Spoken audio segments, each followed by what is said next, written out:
အားလုံးမင်္ဂလာပါဒီနေ့မှာတော့ကျွန်တော်တို့ USA တွေမှာရှိတဲ့ plumbing နဲ့ပတ်သက်ပြီးတော့ဘုသူတရရစုဖို့အတွက်အနေငယ်ပြပတ်သွားမှာဖြစ်ပါတယ်ကျွန်တော်တို့ USA တွေမှာရှိတဲ့ plumbing system မှာဆိုရင်အပိုင်း၃ပိုင်းရှိပါတယ်ပထမအနေနဲ့ supply line ဒုတိယအနေနဲ့ drain နဲ့တတိယအနေနဲ့ vent ဆိုပြီးတော့ system ၃ခုရှိပါတယ် supply line အနေနဲ့တော့ကျွန်တော်တို့အိမ်ထဲကိုဝင်လာတဲ့မြို့နယ်နေပေးတဲ့ရေဒါမှမဟုတ်လဲကျွန်တော်တို့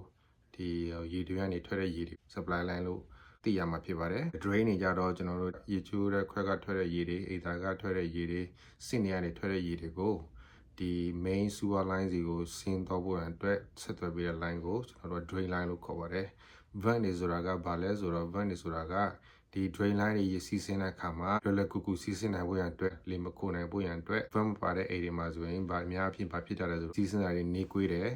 ပြီးလို့ရှိရင်အနှံ့စိုးတွေပြန်လာထွက်တာကိုကြုံတွေ့ရမှာဖြစ်ပါတယ်ဒါကြောင့် vent system ကလည်းအလွန်အရေးကြီးပါတယ်ဒီ vent line တွေကိုဆိုရင်ဒီ US မှာကတော့အများအပြားဒီအိမ်ခေါင်မိုးပေါ်မှာဒါမှမဟုတ်လည်းအိမ်ရဲ့အမြင့်ဆုံးနေရာမှာရှိတဲ့နေရာတွေမှာတတ်ထားတာကိုတွေ့ရမှာဖြစ်ပါတယ်။ဒါဆိုရင်ရေဘူးရေအေးနဲ့တုပ်တဲ့အတွက်ကြောင့်မို့ရေအေးကအိမ်ထဲကိုဝင်လာပြီးတော့ပထမအဆုံးအနေနဲ့ hot water heater ကိုတောင်းမှာဖြစ်ပါတယ်။အသုံးပြုလို့တဲ့ sink တွေဒီ shower tub shower တွေကို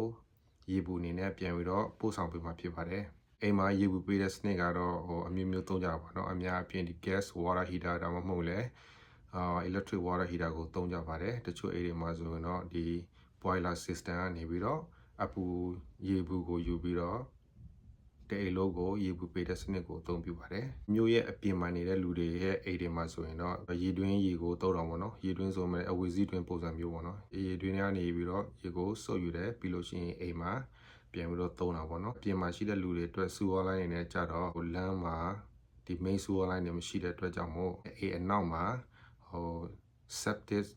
tank တွေနဲ့ကိုသုံးကြတာတွေ့ရမှာဖြစ်ပါတယ်မြို့နယ်ရဲ့ပြင်ဘက်မှာဝယ်တဲ့အိမ်တွေမှာဆိုရင်ကိုယ်အိမ်အနောက်မှာဘာရှိလဲဆိုတာကိုသိဖို့လိုပါတယ်ဒီ septic tank တွေကဆိုရင်တနေ့မဟုတ်နေ့တစ်ခါမှကုမ္ပဏီကနေပြီးတော့လာရောက်ပြီးတော့စုပ်ထုတ်အောင်မှာဖြစ်ပါတယ်ကိုကအဲ့ဒါကိုမသိလို့ရှိရင်တော့ toilet bag တွေပါဖြစ်ကြတာပေါ့နော်ကိုယ့်အိမ်မှာရှိတဲ့ရေပိုက်တွေ drain ပိုက်နဲ့ပတ်သက်ပြီးတော့မိခိုးတွေရှိခဲ့လို့ရှိရင်လည်းကျွန်တော်ကို